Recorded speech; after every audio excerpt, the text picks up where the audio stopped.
Windows తో సాంకేతిక సమస్య తలెత్తింది. ప్రపంచవ్యాప్తంగా పలువురు యూజర్లకు blue screen of death error దర్శనమిస్తోంది. ల్యాప్టాప్, పీసీ స్క్రీన్లపై ఈ ఎర్రర్ కనిపించింది. వెంటనే సిస్టమ్ షట్ డౌన్ గానీ రీస్టార్ట్ గానీ అవుతోంది. దీంతో యూజర్లు ఎక్స్ వేదికగా ఈ సమస్యను తెలియజేస్తూ పోస్టు పెడుతున్నారు. భారత్ సహా అమెరికా, ఆస్ట్రేలియాలోనూ ఈ సమస్య తలెత్తినట్టు తెలుస్తోంది. దీంతో ప్రభుత్వ బ్యాంకులు తదితర సేవలకు అంతరాయం ఏర్పడుతోంది. మైక్రోసాఫ్ట్ విండోస్ తో తలెత్తిన సాంకేతిక సమస్య కారణంగా ప్రపంచవ్యాప్తంగా విమాన సర్వీసులకు అంతరాయం ఏర్పడుతుంది. విమాన సేవలు ఆలస్యం, క్యాన్సిలేషన్లకు గురవుతున్నాయి.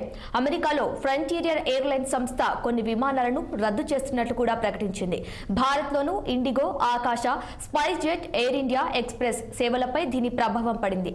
మైక్రోసాఫ్ట్ లో తలెత్తిన సాంకేతిక కారణాల అంతరాయం వల్ల బుకింగ్, చెక్ ఇన్ సేవల్లో అంతరాయం ఏర్పడొచ్చని ఆయా విమానయాన సంస్థలు ఎక్స్ వేదికగా పోస్టు చేశాయి.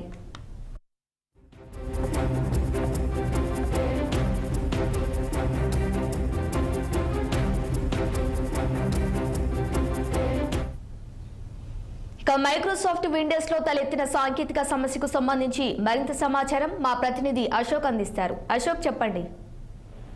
ప్రపంచవ్యాప్తంగా మైక్రోసాఫ్ట్ ఆపరేటింగ్ సర్వీసులకు బ్రేక్ డౌన్ కావడంతో ప్రపంచవ్యాప్తంగా విమాన సర్వీసులతో పాటు operating systems, computer operating systems కూడా బ్రేక్ పడినట్టు తెలుస్తుంది. అమెరికా, ఆస్ట్రేలియా దేశాల్లో ఎక్కువగా ఇది ప్రభావం పడింది. మన భారత్ లో కూడా ఇక్కడ ఢిల్లీ కానీ ఇంటర్నేషనల్ ఎయిర్పోర్టు విమానాశ్రయం, అదేవిధంగా హైదరాబాద్ విమానాశ్రయంలో కూడా సాంకేతిక సమస్య వచ్చినట్టు. ఇండియాలో కొన్ని ఎయిర్పోర్టుల్లో టికెట్ కూడా కాకపోవడం సమస్యలు తలెత్తాయి. కంప్యూటర్లో మైక్రోసాఫ్ట్ సాఫ్ట్వేర్ ద్వారా ఆపరేట్ చేసే అన్ని కంపెనీల్లో ఇదే సమస్య ఎదురైనట్టు తెలుస్తుంది. దీనిపైన మైక్రోసాఫ్ట్ సేవలు అంతరాయం కలిగింది. ప్రపంచవ్యాప్తంగా ఈ సర్వీసులు డౌన్ అయ్యాయి. దీంతో మైక్రోసాఫ్ట్ సంబంధించిన పలు సేవలు నిలిచిపోయాయి. ఫలితంగా పలు సాఫ్ట్వేర్ సంస్థలతో పాటు బ్యాంకింగ్, విమాన సర్వీసులతో కూడా నిలిచిపోయాయి. ఇండియాలో కూడా ఈ సమస్య ఎక్కువగానే చెప్పుకోవచ్చు. ఇండియాకు చెందిన పలు ఎయిర్లైన్స్, ఇండిగో, ఆకాశ, స్పైస్ జెట్ లాంటి విమానాలు ఉదయం 10 గంటల నుంచి సర్వీసులు నిలిచిపోయాయి. వాటికి సంబంధించిన బుకింగ్ కాకపోవడం పట్ల చర్చ కొనసాగుతుంది. సో మైక్రోసాఫ్ట్ విండో ఆధారంగా పనిచేసే ల్యాప్టాప్లు, మైక్రోసాఫ్ట్ 360 ఆధారంగా పనిచేసే సర్వీసులు ఎక్కువగా ప్రభావం చూపినట్టు వస్తుంది. అంతేకాక ఈ సర్వీసులు పొందుతున్న బ్యాంకులు, ఫైనాన్షియల్ కంపెనీలు, మీడియా సంస్థలు పలు పనులు కూడా నిలిచిపోయినట్టు వస్తుంది. మైక్రోసాఫ్ట్ సర్వర్లో పనిచేయకపోవడం వల్ల ఈ సమస్య తలెత్తిందని ప్రపంచవ్యాప్తంగా విండోస్ ల్యాప్టాప్ లో పనిచేయడం లేదని టెక్నాలజీ నిపుణులు చెబుతున్నారు. దీనిపై సోషల్ మీడియాలో ఫిర్యాదు కూడా చేస్తున్నారు.